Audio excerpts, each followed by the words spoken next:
నువ్వేం కంగారు పడబాక, అది నా కూతురు.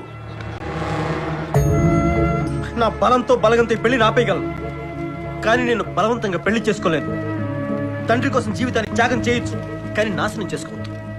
పైగా ఇలాంటి తండ్రి కోసం.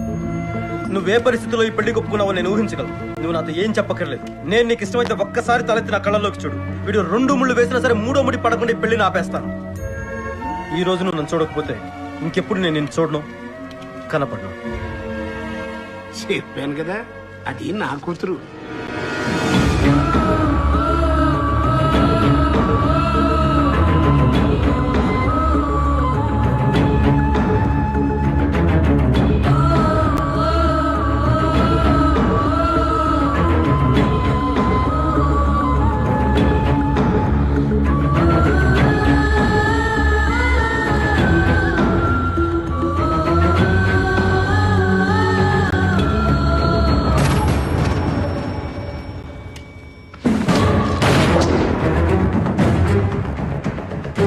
ఆహుతులారా, ఆహ్వానితులారా, జరుగుద్ది. ఒక చిన్న కమర్షియల్ బ్రేక్ తర్వాత పెళ్లి జరుగుద్ది. అప్పటిదాకా ఎక్కడికి వెళ్ళకండి.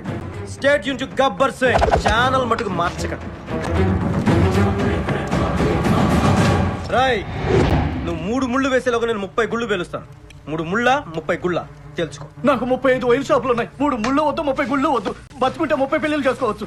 ఏంటండి దౌర్జన్యం? అరే గబ్బర్ సింగ్ కే ఫౌజియో, నాకు ఒక పంతులు గారి మంత్రాలు తప్ప ఇంకేం వినిపించకూడదు. ఎవడన్నా నోరు మెదిపినా కాలు కదిపినా కాల్చవతల పారేయండి. తర్వాత సంగతి తర్వాత.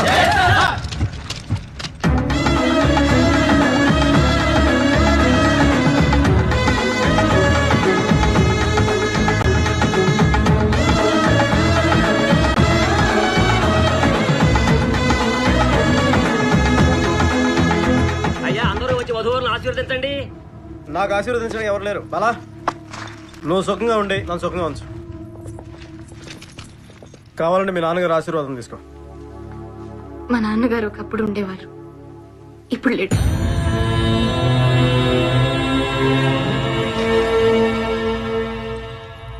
నువ్వు ఇచ్చిన 24 గంటలు ఇంకా 10 నిమిషాలు మిగిలే ఉంది.